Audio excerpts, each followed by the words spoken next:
Ito ang mga bigas na ipinamahagi ni Super Mara Tamundong dito sa isinagawang activity ng mga miyembro ng Knights of Columbus sa Avenida, Manila.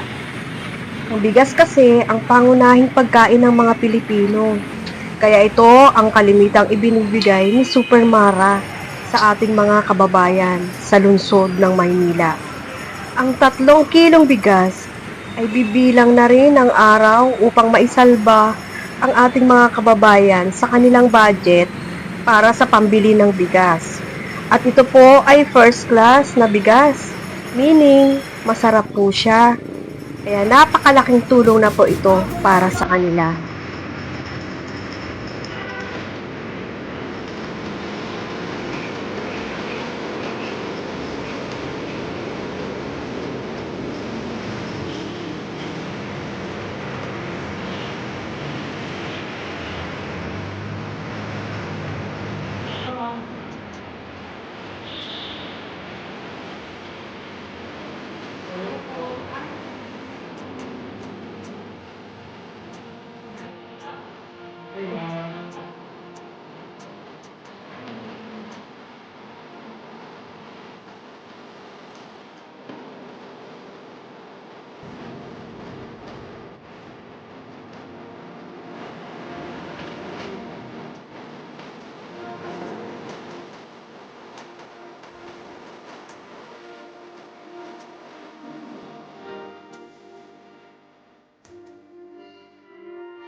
Hindi na lang, magkakalayo na ito Columbus.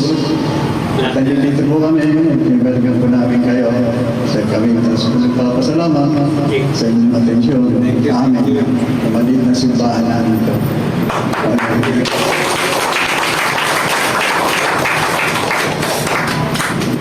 Ayan, baka ako pala ang ano dito.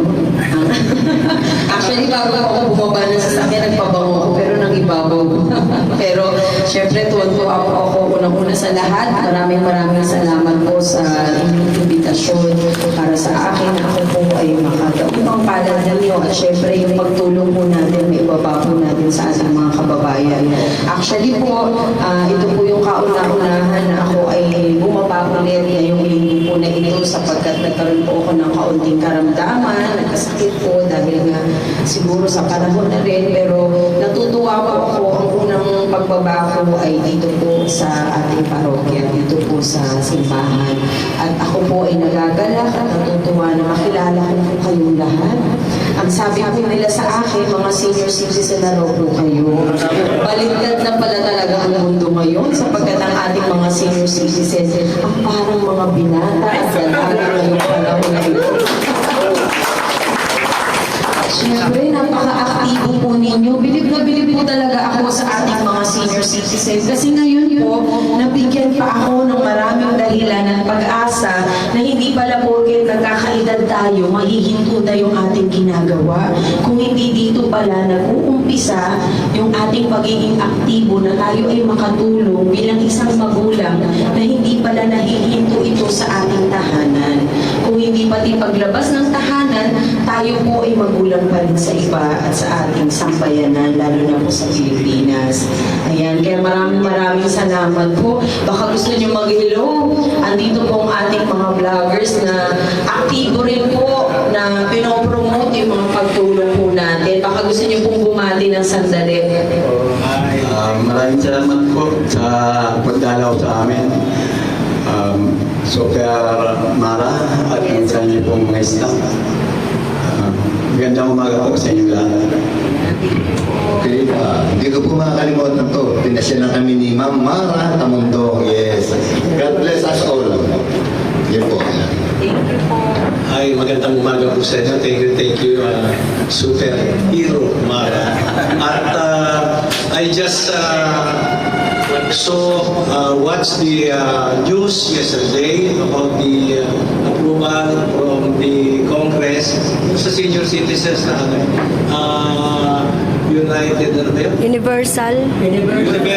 Universal pension. Yun, yung naka-approve na sa third reading sa Congress. Yay! Kaya, tutuloy pa ba yan sa sa Senate? O pipirmahan na lang ni Presidente?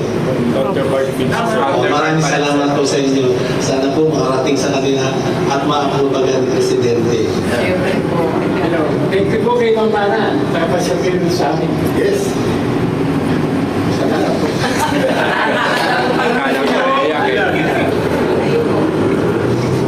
Marami pong salamat sa pagkakataon nito na nakilala natin si Ma'am Mara na yun ang patunay mag-alaga sa ating mga senior na patuloy maglilingkod sa ating mga kasambayanan sa Diyos.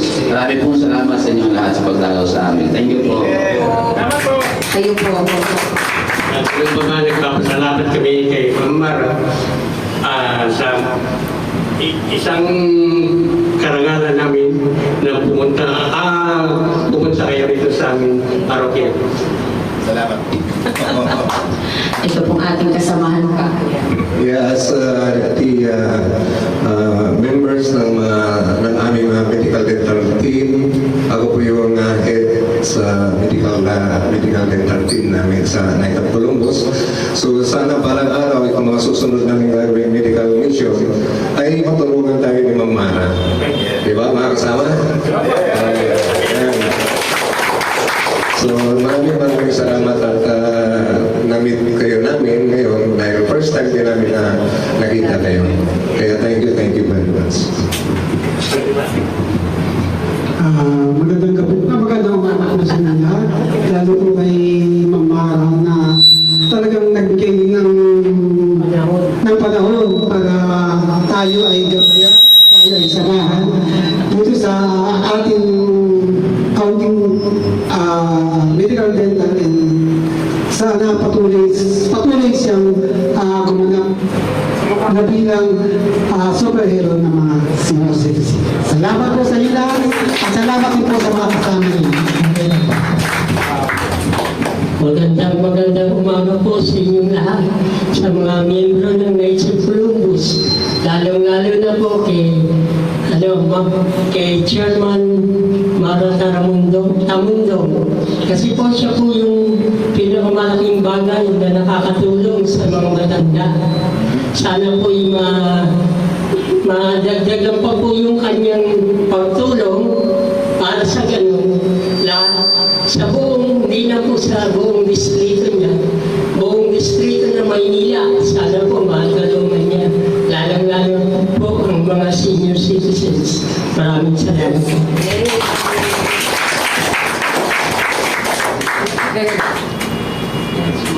Actually, maraming salamat din po kay Ma'am Mara pagtulong sa KC. Actually, Ma'am, Knights of Columbus, hindi rin sa parokya meron dito. Santa Cruz Church, Binondo, ano ba? Santa Cruz Church, Nabalada, Marami yan. Troso. Itong simbahan tayo, no, Pampos, nasa-suporta kay Ma'am Mara. Sana, Ma'am, lahat ng project ng Knights of Columbus, nandi-suporta at tuloy sa amin. Okay, man nakapagtulong sa inyo, Ma'am. At di rin man nakapagtulong sa inyo, Ma'am. Maraming salamat po. Tapos ma'am, actually yung time is ng DCRA, kasi dapat may interview kayo. Kasi nag-prepare si ma'am eh. Pero bibigyan ko kayo pagkakataon, mag-i-schedule na po kayo. Ma'am, okay na po. sa program. No interview. May program po. Wala kasi ako program Saturday. Mas nasa labas po ako pag Saturday. Invited po kayo ng DCRA kasi si Sir Senen, isa rin po sa Team leader ng Operation Tulong, Night of Columbus team, yung grupo namin sa Night of Columbus. So, every time na meron kami mga medical mission sa DCRH at saka dito sa aming district sa Night of Columbus, so, nandun kami tulong-tulong kami lahat sa then, interview ba para kay Mama Anak? bibigyan na lang siya ng magbigyan ko ng cellphone number niya para tawagan na lang po kayo for live interview sa DCRH. Monday to Friday lang kasi. 3 to 4 na hapon. Service hour. Yun. Si Mama. Magandang umaga po sa inyo lahat. Malaking karangalan po na makaharap po si Ma'am. Kung kailan ako naging senior citizen, saka ako nakakilala sa tunay at buhay na bayan. Yan ang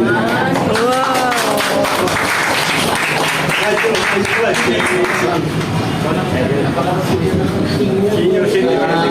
Magandang umaga po sa inyo lahat. Ako po si SK Galigaro Celis at isang MNC dito po sa San Roque de Manila. Maraming salamat din po sa mga dumalo sa aming medical mission dito sa San Roque. Maraming salamat po.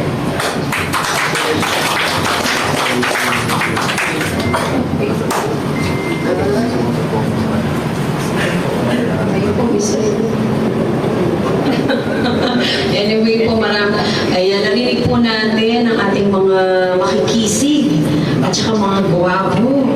Ang lalakas na mga appeal parang may bagyong dumating sa akin. Nakita ko kayo, grabe naman. Kaya naman pala talagang nakaka-inspired na pumunta po dito at makasama kayo. Sa totoo lamang po, yung mga ganitong okasyon na naiimbitahan po ako, basta ako po ay nakakatulong anytime po. Talagang bumababa po ako. Kahit nga bumabagyo, kadalasan bumabaha. Pero sabi ko nga, ang pagtulong kasi hindi naman po natin binibigyan lang ng araw. Kundi dapat araw-araw. Habang tayo po ay buhay at binibigyan ng pagkakataon ng Panginoon ng gigising ng maganda at may dahilan, kailangan po talaga tayo ay makatulong sa ating kapwa. Ako po ay 46 years old na. Proud po akong sabihin na sa aking edad ngayon, nakita ko po ang tunay na buhay nating lahat. Nakita ko po ang kalagayan ng bawat Pilipino. At isa lang ang masasabi ko po sa atin, tayo ay mapagmahal sa pamilya. At ito po ang naging sandata ko sa aking paglabas, na yung pagmamahal sa pamilya at sa kapwa ang siya rin magbibigay sa akin po talaga ng maraming dahilan kung bakit ako po ay patuloy na tumutulong. Hindi lamang dahil sa politika. Kasi alam niyo po kung sa politika lang, ang politika minsan nakakapagod.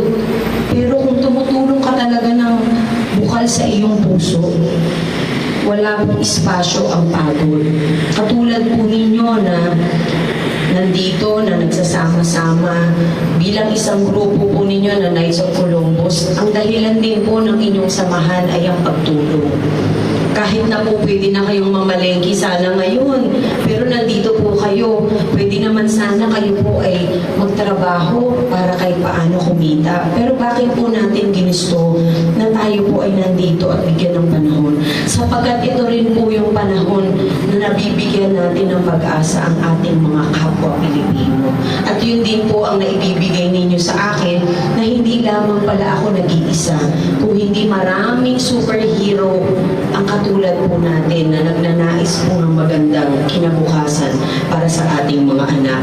Kaya maraming salamat po sa imbitasyon at sa pagkakataon na ako po ay makilala ninyo. Marahil ito po ay sandaling pagkilala lang natin, pero para sa akin, ang habang buhay na po natin pagsasamahan. Dahil sana maabutan niyo po ako pag tumutong ako ng 70 years old at 80 or 90 years old. At least magpamana niyo po sa akin ang inyong lakas para para naman maipagpatuloy ko po ang inyong ginagawa. At hindi lamang po ito salita ng isang Mara Tamundong kundi isang Pilipino na tunay na nagmamahal sa ating Pilipinas. Kaya dahil